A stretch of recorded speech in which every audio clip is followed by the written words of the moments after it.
Hey everybody, Fishman here. Welcome to another video. This is Fishman log number 157. And I think I finally have all of my computer / recording issues solved, and hopefully we can get back to making regular videos.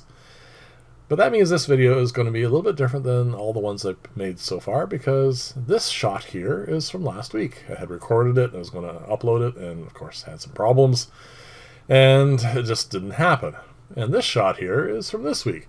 This particular tank is not really much of a difference between one week and another, but some of the other aquariums you're going to see quite a change, and it's kind of cool to be able to see them side by side. This is the holes drilled in pots experiment, but if you look to the right, you'll see that there are some roots developing in the one that doesn't have the holes drilled, and I was kind of surprised, but again, it's still very early in this experiment. And you also notice that the Hap Borley are still a little skittish. It has nothing to do with being worried about being caught or anything. I think they're still agoraphobic. I don't think they're used to having 7 feet of space to swim in. They will eventually get used to it. They have spawn, as I mentioned before. I didn't get to pointing the female out, but she doesn't have a big mouthful, so it'd be kind of hard to spot anyway. So this tank, I threw together a pair of guppies. They look nice. I just wanted to keep the tank going. And between this shot here, which is fine, and the next week is quite a change. These are the OB zebras, and again, they're young, and amazing how much they're going to grow in 1 week. It's kind of nice to see it this way. So this is the big change here. She dropped a rather large batch of fry. I didn't think she had that many in her. I knew she was pregnant, and it had been a while since she had given birth. But she dumped, over 20 fry. They're not all in the same spot as they used to be when they're young. They're about 3-4 days old now. And you see they're eating really well on live food and flake food, and got some nice bellies. It's really kind of cool that in 1 week a tank can change that much. And now looking to the right, you're going to see that the OB zebras have grown quite a bit. And this is just 1 week, and it's really kind of cool. Again, I don't really go back and review too many videos over time just to see how things change that much, but it's kind of nice to see when it's like this, when I have recorded 2 weeks and just hasn't shown it to you yet. So these tanks are doing really well. I've cleaned this whole bottom row out recently, as you recall. The tanks are doing really quite nicely now. They're all balanced out.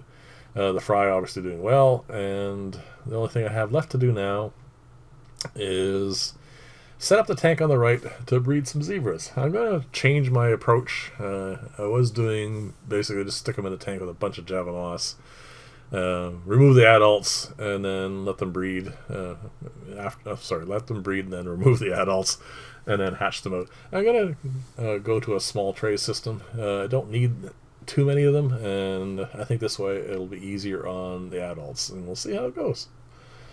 I'm showing you this tank partially because I really like the Gardner Eye, but also because I need to do something with this tank. I think I've mentioned it to you in a video prior.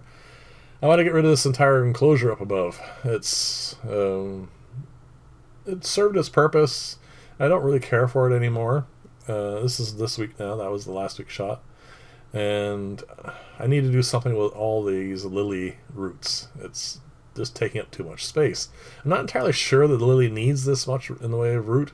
I'm going to try snipping a few, and then of course I need to build a better lid for this tank because, well, Gardner are very good jumpers.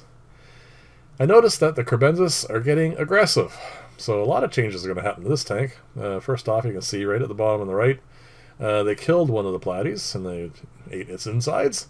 I don't really want that to become a commonplace event, so I had a client that needed a bunch of platies, so they got moved out. I missed one male somehow. He's actually really quite nice, and he seems to be able to take care of himself. He will get a harem at some point, because I really like the look of him. He's got some nice speckling and coloration. And I do need to find a home for the Crebensis, because I do want to get out of breeding them. There's just no call for them. There's just no need for them. And you can see that is the black skirt tetra that used to be on the other side. It's in there just to keep this tank going because, again, I wanted to make more use of this space. And the other thing that happened quite a bit was these guppies I'm not terribly attached to. The color patterns of the ones that grew out of this I don't care for. And during that big shipment of getting rid of a bunch of fish, I moved them out to a client's. Left a few to fry in here, again, to keep the system going. Well, it's a big tank, big filtration system. It's not a real issue, but I don't like pulling fry out just in case something interesting comes along. And, of course, I can't really put them into a client's tank because they might just get eaten. So I pulled all the ones out of the filter below, and they all went. And then I'm going to clean this up a bit more, move some plants around, and get that back to being a big grow tank for guppies. This is something I've been thinking about doing. I pulled the pothos out of that pond and I put it in here, and then I thought somebody or some of you guys might be interested in me doing filterless aquariums. Like just life in a jar kind of concepts. Let me know if that is a thing, and I will try putting something together with that. These guys are doing really well. Watch this tank here because they drop a lot of fry in here. I do want to move some of these out into more space, but I really am a bit cautious when it comes to stuff like that because the tank is doing really well and you can really mess up the balance by moving out too many fish. This is the tank that has underground filter, and you see there's a fair amount of mulm in there. I actually like Java Moss and Sabositang for this purpose, to give it a spot where it can grow, accumulate, and then I can just suck it out. But you notice this is the box filter tank and a much less, because the filter obviously is more mechanical. This tank here I want you to also keep an eye on, because I had pruned back the hornwort, and you're going to see next week's clip on how much more it's growing back. So this is before I moved this Black Skirt Tetra. The new version of the leak-proof canister filter is now off of this, and it's just being run by a box filter in the back. I will show you a few clips near the end showing you that process, but for the moment that is now off. This tank, I was noticing that there's some issues with it. I had one fish with a bit of fungus. You can see it. It's in the big crowd right now. It's going to move down towards the middle and the bottom in a few seconds. And so I pulled her out and put her in some other aquarium to see if it was water issues in here, and it turned out to be so. So I needed to do some big changes to that tank, and I'll talk to you about that in a second. So this is that platy tank, and you notice there's a whole pile of new fry, which is really nice. You can see one tiny little one. I'll try and put a little arrow for it for you. And yeah, they just keep dropping fry, and that's another reason why I said I don't really want to do too much different to that. I pulled a bunch of zebra danios out of here to go to a client's, and again, just to give me more space. And as you see, I still have lots. And this is 1 week's growth of hornwort. It is doing really, really well, which is a good thing. But I have to keep on top of it, or it ends up clogging up as it is here. It's just too much. And this little sprig I put in here is also beginning to grow a lot, and you can see a bunch of guppies I put in here. Nothing special or anything. I just pulled a bunch out to thin out some of the herds, and also give them more room to grow.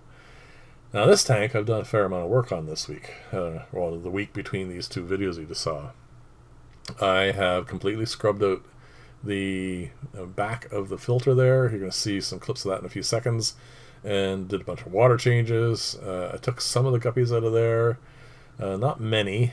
More needs to be done, of course, but anyway, it's kind of cool to see how much changes in a fish room, in some of the tanks at least, in 1 week.